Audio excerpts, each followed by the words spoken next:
So a Republican and a Democrat are having lunch one day,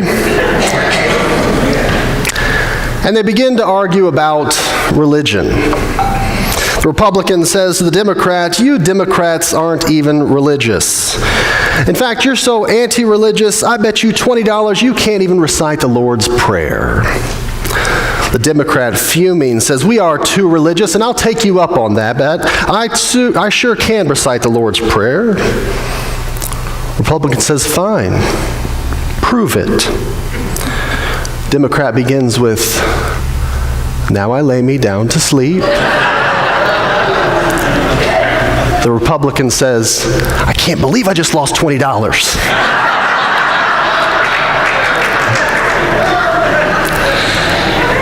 You didn't really think I'd tell a partisan joke this morning, did you?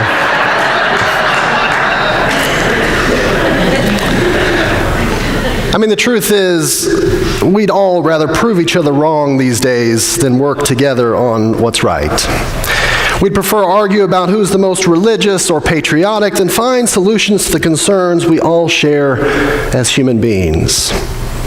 Or at least that's what we all just got through watching once again during a campaigning of an election. If I'm honest, it's caused me to be cynical at times. Not just during this election cycle, but the last several we've lived through. I mean, when you see another mass shooting and the same arguments are recycled on both sides over and over again and nothing seems to change. Or when newly elected officials take office on promises but the same political gridlock continues. Or when you watch your social media feed fill up with the same vitriol and hate and you get a glimpse of how people really think, you can't help but lose a little hope on just about everything these days, especially having any kind of peace among one another, let alone throughout our world. Which is, today, what Veterans Day is all about. On this day, we thank those who have served our country, and we honor them with a day to mark their sacrifice and our service. But as Jim mentioned earlier, Veterans Day was first established as Armistice Day, an occasion to mark the end of World War I, the war to end all wars and establish peace among the nations.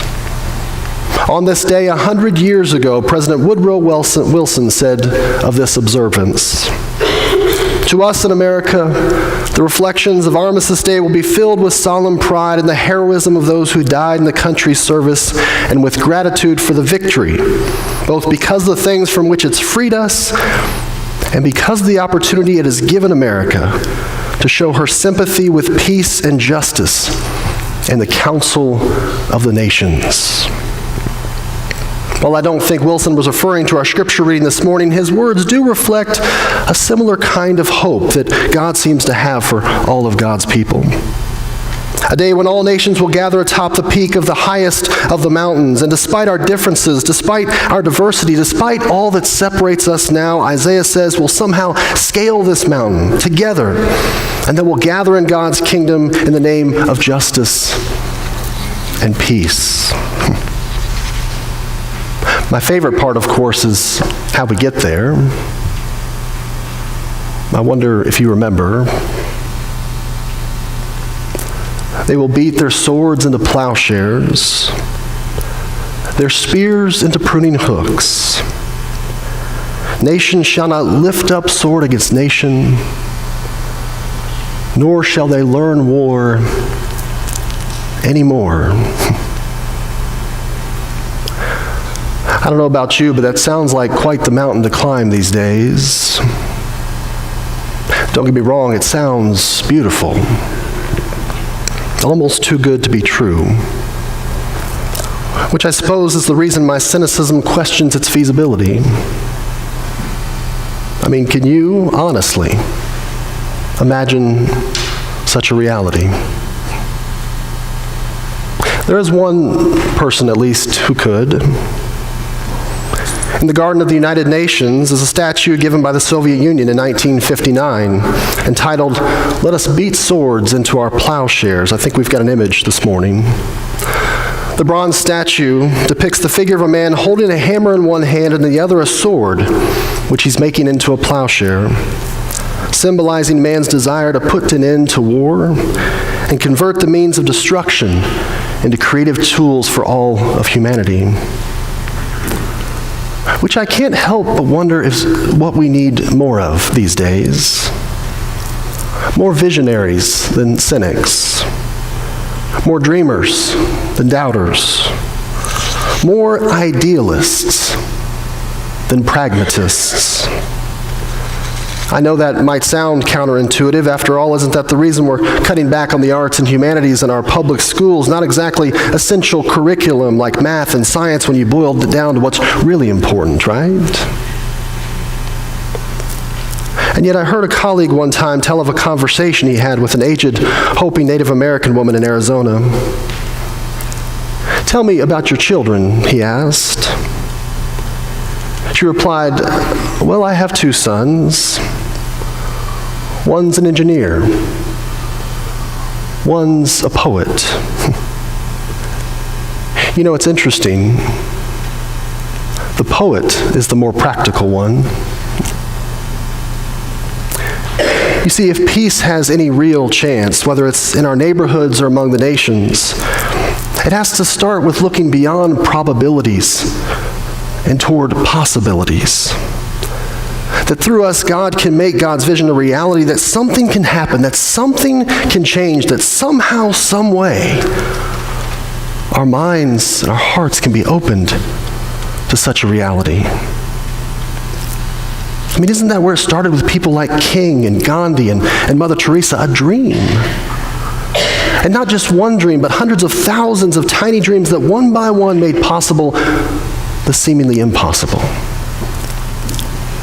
If you've seen the movie The Greatest Showman about P.T. Barnum and his creation of the Barnum-Bailey Circus, you know this is the theme of the film. And if you've not seen it, I suspect you've at least heard perhaps the song.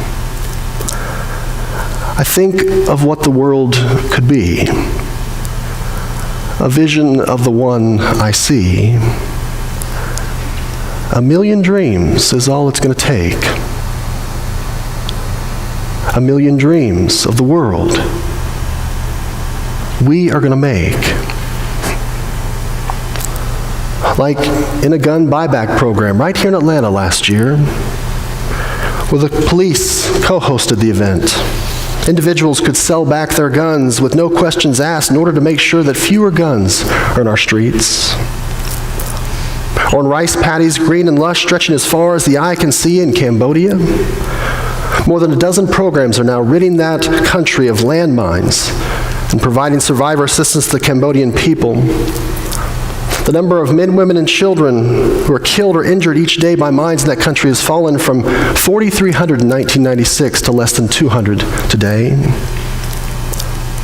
Or in a small Jesuit chapel on the campus of St. Louis University during a recent remodel where they've taken 20th century cannon shells and creatively converted them into light fixtures that hang in the sanctuary. Emptied of their lethal contents, they now hold light by which to pray. This is the kind of light Isaiah describes at the end of this passage when he writes, "Come, let us walk in the light of the Lord. This is the light of the world, a light of nonviolence, a light of love, a light that shines in the darkness." But I know there are those who want to turn this message around and force us to choose between things like patriotism and peace.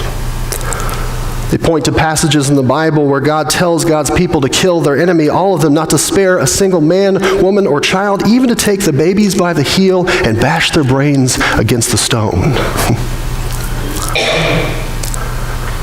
They are right about one thing. That is in the Bible. But can you imagine Jesus telling his disciples to go into a community and kill everyone? Every man, woman, and child? Of course not. Because such talk is completely incompatible with the God Jesus taught us about, who would never destroy or hurt anyone, especially to punish someone else. But that doesn't mean that if you advocate for peace, you can't be a patriot. Or if you don't condone war, then you aren't supporting our warriors. Or at least that's not true for me. My grandfather was a Purple Heart from World War II. He was one of the greatest men I've ever known.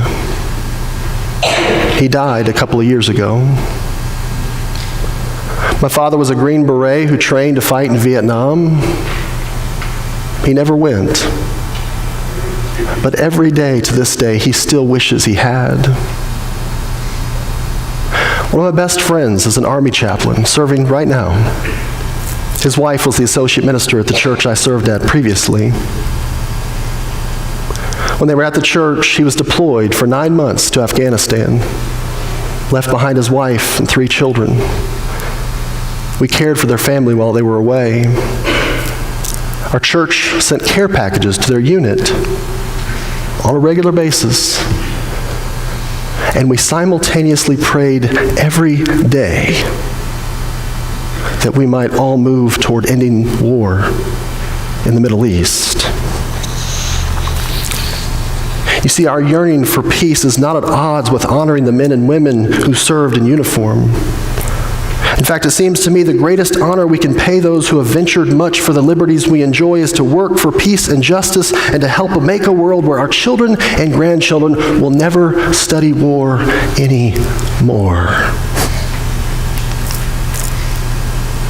This requires vision. This requires hope. This requires faith. But it also requires a realization that peace isn't just about militaries and nations and conflict and war. No, it's also about those little acts of peace. Those little mountains we're challenged to scale every day.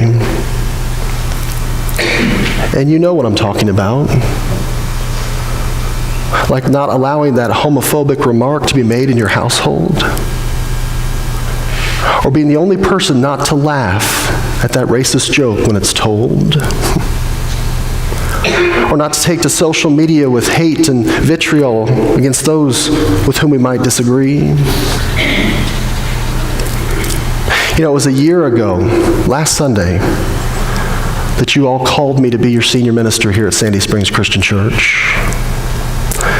And in that time, I've been humbled by stories from your history about peacemaking right here in this community. Like the 9/11 service you all hosted with Jews and Muslims and Christians alike on the 10th anniversary of that tragic day. Or even more recently, attending prayer vigils and Shabbats after the shooting at Tree of Life Synagogue. I sent a note of condolence and support from our congregation to the interfaith clergy group of which I'm a part here in Sandy Springs, following that shooting a couple of weeks ago. Only moments after I sent it, I received a response from a longtime rabbi in our community.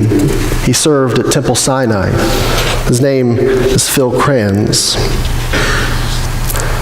He wrote, having served in this community for almost 40 years, I can say that in every crisis facing the Jewish community, Sandy Springs Christian Church has been there for support. Years ago, the Hebrew Academy building was defaced with anti-Semitic symbols. Unsolicited, members of your church wiped away the ugly words and symbols. How lucky we are to live in a city with such wonderful faith communities.